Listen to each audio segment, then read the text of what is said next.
여러분 반갑습니다. 천만입니다. 아침인데 요즘 어떻게 출근들 잘하고 계신지 모르겠습니다. 이번 시간에는 그 미국 관련된 이야기인데 보니까 지금 온통 파란불이에요. 파란불. 별로 썩 이렇게 좋은 흐름은 아니었습니다. 현재 필라델피아 반도체 지수가 무려 2.5%나 하락했어요. 그래가지고 과연 어떻게 흘러갈지 그 부분에 대해서도 상당히 궁금해집니다. 일단 미국 증시 하락 여파로 국내 증시에서도 그 차익 실현 매물이 나올 가능성이 높겠다 그렇게 보고 있습니다. 19일 미국 증시는 지난 금요일 다우지수하고 S&P 500 지수의 사상 최고치 경신에 따른 그 되돌림 현상으로 소폭 하락 마감된 거예요. 그래서 다우지수하고 S&P 500 지수는 각각 0.4%, 한 0.5% 정도 떨어졌어요.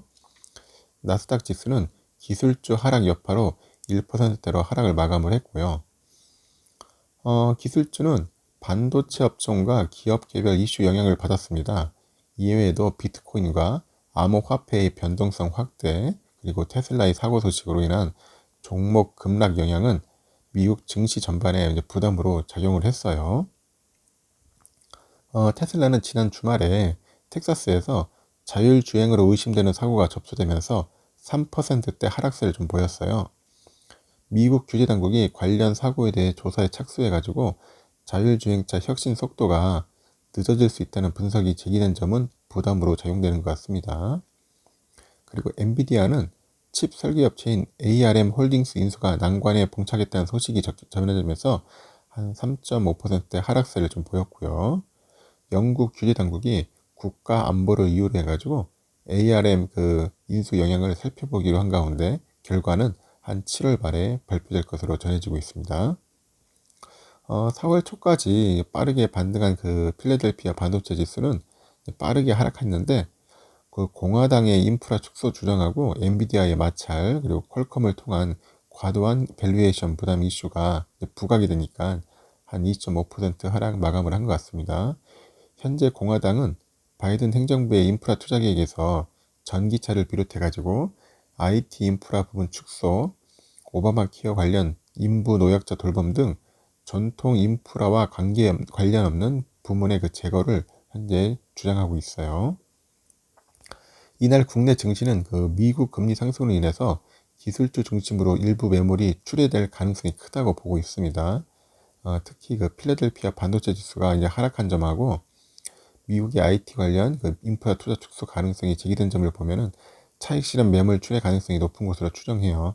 다만 그 국제 유가와 구리 가격의 상승이 있죠. 그리고 달러 약세는 외국인의 수급에 긍정적인 영향을 줄 것으로 기대는 하고 있습니다. 근데 매물 출회 가능성은 높은데 그 실적 호정 기업과 업종을 중심으로 강세를 보일 것으로 현재 예측들은 하고 있어요.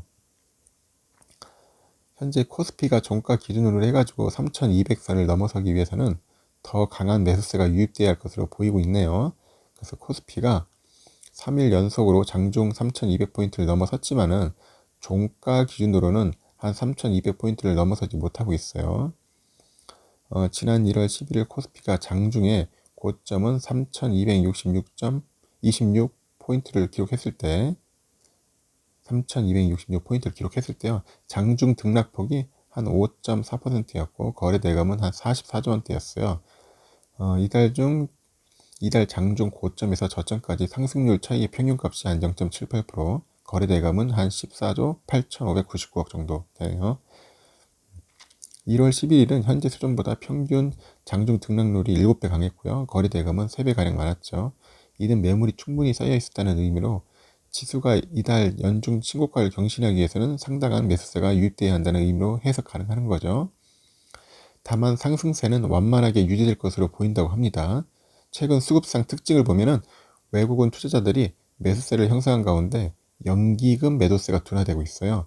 그래서 거래대금은 크게 증가하지 않은 상태라서 지수 변동성이 확대될 가능성은 적고 완만한 상승세를 이어갈 것으로 예측을 하고 있고요. 그래서 하이투자증권에서는 올해 4% 성장률을 기록할 수 있다는데 무게를 쏠리고 있네요.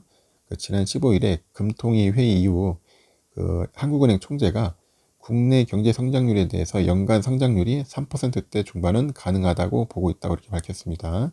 그래서 성장률 전망치가 기존 3%에서 큰 폭으로 상향 조정될 가능성이 크다 이렇게 얘기를 했죠. 최근 수출과 투자를 중심으로 예상보다 빠른 회복세를 이어가고 있어요.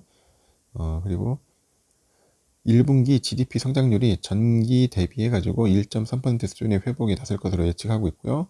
코로나19로 인한 내수 경기 불확실성 리스크가 해소되지 못하고 있지만은 미국과 중국 경기의 강한 반등에 기대한 국내 수출 경기 호조, IT를 중심으로 한 제조업 업황 사이클의 강한 반등, 그리고 추경 효과 등이 반영이 기대되기 때문이죠.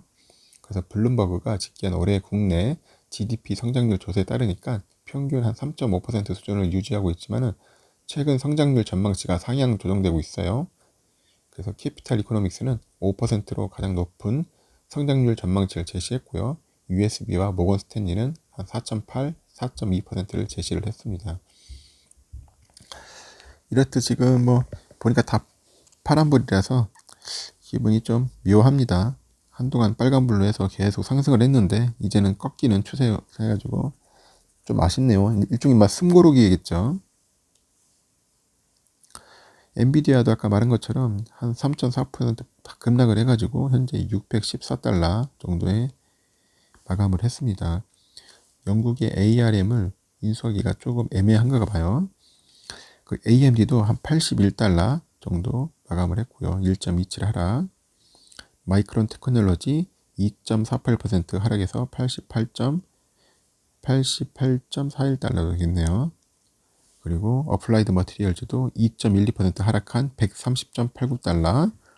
인텔도 빠져졌어요. 1.73% 하락한 63달러 정도. 램 리서치 3.41% 하락한 621달러에 마감을 했고요.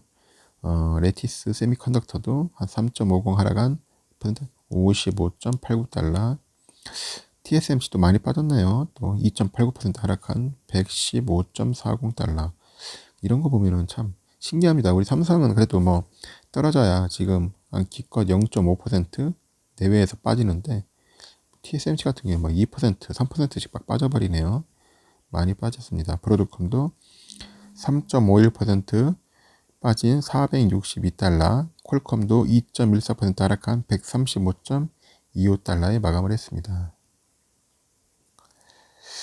일단은 이렇습니다. 지금 다들 파란불이라서 썩 그렇게 유쾌하진 않네요. 일단은 반도체 관련된 지수가 이렇게 힘을 못 쓰니까 그 업종도 마찬가지로 다 영향을 줄 것 같아요. 코스피 쪽에도. 일단 오늘 장이 열리면은 우리 코스피도 어느 정도 영향을 받을 겁니다. 여러분들 잘 참고하셔서 현명하게 투자를 하시고 아니면은 여러분들 좀 불안하다 싶으면은 좀 관망해도 괜찮을 것 같습니다. 여러분들 오늘 하루도 성투하시길 진심으로 기원하겠습니다.